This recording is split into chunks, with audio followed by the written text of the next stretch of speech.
ഇന്നലെ അമ്പലത്തിൽ പോയപ്പോൾ ലോട്ടറി എടുത്തായിരുന്നു. അപ്പോൾ അത് അടിച്ചോ നോക്കാൻ വേണ്ടിയിട്ടായിരുന്നു. എടുത്തിട്ട് 2-3 ദിവസമായി. അപ്പോൾ നോക്കാം. ഫോണിലൊരു ആപ്പ് ഉണ്ട്, പൊൻകുടം എന്ന് പറഞ്ഞിട്ട്. അപ്പോൾ ആ ആപ്പിൽ നോക്കുകയാണ്. വേണമെങ്കിൽ ഞാൻ നിങ്ങൾക്ക് കാണിച്ചു തരാം. വാ, നമുക്ക് നോക്കാം പഠിച്ചില്ലേന്ന്. അപ്പോൾ ഇതാണ് ആപ്പ്. തുറക്കുമ്പോൾ തന്നെ വരുന്നത്. ഇതിൽ ഹോം, സെർച്ച്, സ്കാന്, അങ്ങനെ ഓരോ കാര്യങ്ങളൊക്കെ ഉണ്ട്. അപ്പോൾ നമുക്ക് സ്കാൻ അമർത്താം. സ്കാൻ അമർത്തി കഴിഞ്ഞാൽ നമുക്ക് ഇതാണ് ലോട്ടറി. ഇവിടെ ഒരു ബാർ കോഡ് ഉണ്ടാവും. ഈ കോഡല്ല, നോർമലി എല്ലാവരും ഇതിൽ സ്കാൻ ചെയ്ത് കിട്ടുന്നത് ഈ കോഡിൽ ജസ്റ്റ് സ്കാൻ ചെയ്യുക. അപ്പോൾ നമ്മൾ ഡീറ്റെയിൽസ് വരും, ഡേറ്റും നമ്മുടെ ടിക്കറ്റ് നമ്പറും കാര്യങ്ങളൊക്കെ വരും. ഓക്കെ, വന്നിട്ടുണ്ട്. നമുക്ക് എന്നിട്ട് ചെക്ക് എന്ന് പറഞ്ഞിട്ട് കൊടുക്കാം. ജസ്റ്റ് ഒന്ന് നോക്കിയാൽ മതി നമ്മൾ നമ്പർ തന്നെയാണോ അത്.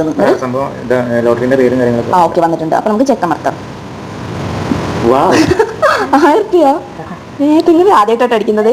ഒന്നും വിചാരിച്ചില്ലേ, കാരണം എപ്പോഴും പോയാലും അടിക്കാറില്ല. ജസ്റ്റ് വാങ്ങിച്ചു പോരും. നെക്സ്റ്റ് ടൈം എന്നേ പറയുള്ളൂ. ആദ്യമായിട്ടാണ് അത് 1000 രൂപ അടിച്ചത്. അങ്ങനെ 1000 രൂപ അടിച്ചിരിക്കുകയാണ്. അപ്പോൾ ചെലവുണ്ട് കേട്ടോ.